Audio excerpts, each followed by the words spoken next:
Hello everyone, welcome to my channel all about geology. So आज के इस video में हम देखने वाले हैं एंजाइम्स के बारे में।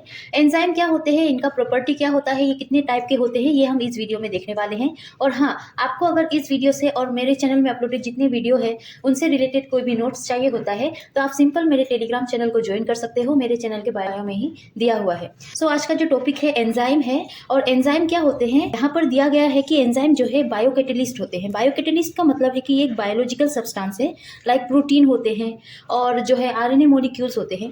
ये बायोलॉजिकल सब्सटेंस या बायोकैटेलिस्ट जो है, इनका काम क्या होता है कि ये जो भी केमिकल रिएक्शन होता है उसका रेट जो है ये इंक्रीज करते हैं, बढ़ा देते हैं और अपने आप को बिना चेंज किए ये काम ये करते हैं। सो बायोकैटेलिस्ट जो है बेसिकली हमारे लिविंग सेल्स में जो भी केमिकल रिएक्शन होते हैं उनका जो स्पीड होता है कि सबस्ट्रेट जो है किस तरीके से प्रोडक्ट में कन्वर्ट होता है, उस रेट को जो है ये इंक्रीज करते हैं। ये एंजाइम जो है उनके साथ मिलके वो रिएक्शन का रेट जो है इंक्रीज करते हैं अपने आप को बिना चेंज किए।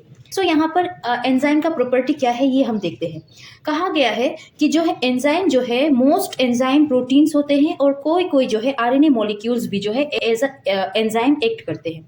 दूसरा पॉइंट दिया गया है कि एंजाइम जो है हाईली स्पेसिफिक होते हैं, मतलब इनमें जो है कुछ चीज़ों का जो है ज़रूरत होता है जिसकी हेल्प से ये जो है इस रिएक्शन को, केमिकल रिएक्शन को ये स्पीड अप करने में हेल्प करते हैं। और ये हाईली स्पेसिफिक होते हैं, स्पेसिफिक मॉलिक्यूल के साथ मिलके या स्पेसिफिकली ये क्या करते हैं, उन केमिकल रिएक्शन में ये पार्टिसिपेट करते हैं। तीसरा पॉइंट दिया गया है कि इनमें जो है कैटालाइटिक पावर जो है देखने को मिलता है। मतलब ये है कि जैसे कि मैंने आपको कहा कि ये जो रिएक्शन है, केमिकल रिएक्शन, उनका जो है रेट इंक्रीज करवाते हैं। कैसे करवाते हैं, ये उनमें एक्टिवेशन एनर्जी को कम करके जो है केमिकल रिएक्शन को इंक्रीज करवाते हैं। एंजाइम जो है ये अपने आप को चेंज नहीं करते हैं, ये जो है इक्विलिब्रियम स्टेट जो केमिकल रिएक्शन का होता है उसको भी ये चेंज नहीं करते हैं, बल्कि उनमें जो है रेट, जो टाइमिंग होता है कि सबस्ट्रेट से प्रोडक्ट बनता है, उस टाइम को ये क्या करते हैं, इंक्रीज करते हैं।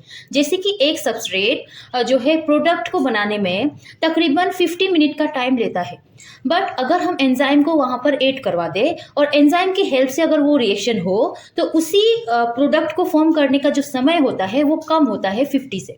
सो यहाँ पर यही कहा गया है कि एंजाइम का बेसिकली काम ये है कि ये एक टाइप का बायोकैटेलिस्ट है जो एज अ प्रोटीन या आरएनए मॉलिक्यूल जो है होते हैं और ये केमिकल रिएक्शन में उनका जो रेट होता है, सबस्ट्रेट टू प्रोडक्ट बनने का जो रेट होता है उसको ये इंक्रीज करते हैं। कम समय में हम प्रोडक्ट को बना सकते हैं with the help of this enzymes. So यहाँ पर एंजाइम का टाइप्स अगर हम देखें तो एंजाइम जो है जैसे कि मैंने कहा बायोकैटेलिस्ट है, ये प्रोटीनेशियस भी हो सकते हैं, प्रोटीन मॉलिक्यूल्स हो सकते हैं, या ये आरएनए मॉलिक्यूल्स भी हो सकते हैं। अगर ये आरएनए मॉलिक्यूल है तब हम इस एंजाइम को कहेंगे राइबोजाइम। अब यहाँ पर ये प्रोटीनेशियस जो है ये दो टाइप का जो है हमें देखने को मिलता है, एक सिंपल और दूसरा कंजुगेटेड।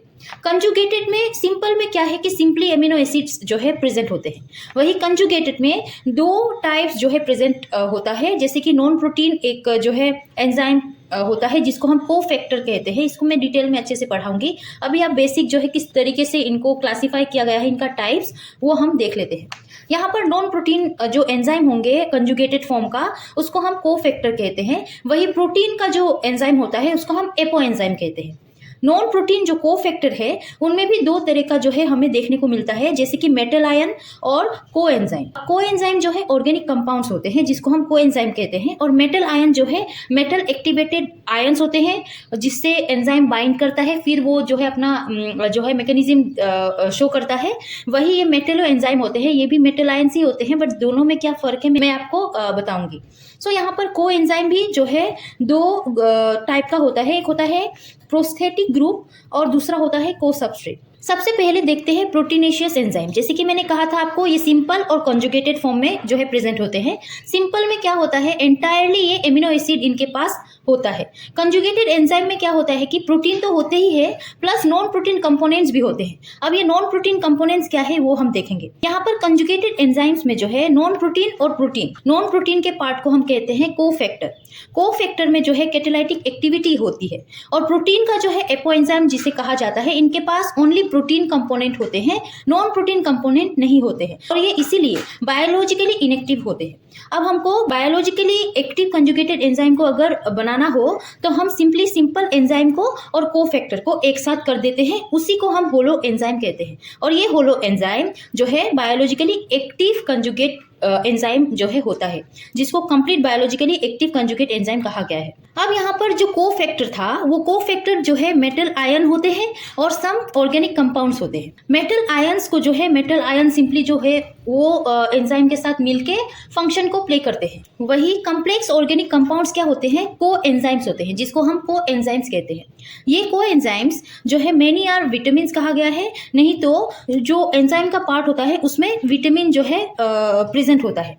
वही ये जो है ट्रांजिएंटली एसोसिएट होते हैं उस एंजाइम मॉलिक्यूल के साथ, जिसको हम कहते हैं को सबस्ट्रेट। अब यहाँ पर जो कोफैक्टर था जो हम लोगों ने अभी देखा है, वो प्रोटीन के साथ किस तरीके से लिंक होता है, उस एंजाइम के साथ जो है किस तरीके से लिंक होता है, कोवेलेंटली नहीं तो नॉन कोवेलेंट बॉन्ड के साथ। ठीक है, सो मेनी को एंजाइम आर टाइटली एसोसिएटेड। अच्छा, यहाँ पर और एक था प्रोस्थेटिक ग्रुप जो हम लोगों ने पढ़ा था।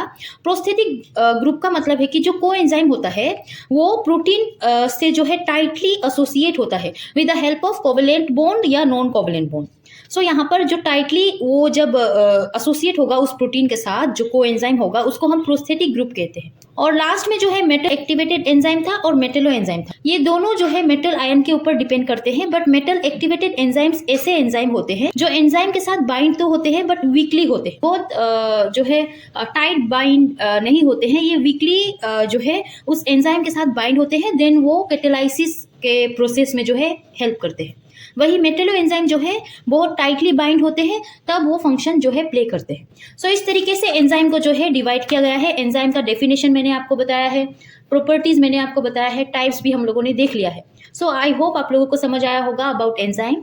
अगर समझ आया हो और अच्छा लगा हो तो इस वीडियो को लाइक कीजिए, मेरे चैनल को सब्सक्राइब करना प्लीज मत भूलिएगा। टिल देन पढ़ते रहिए, take care and bye bye.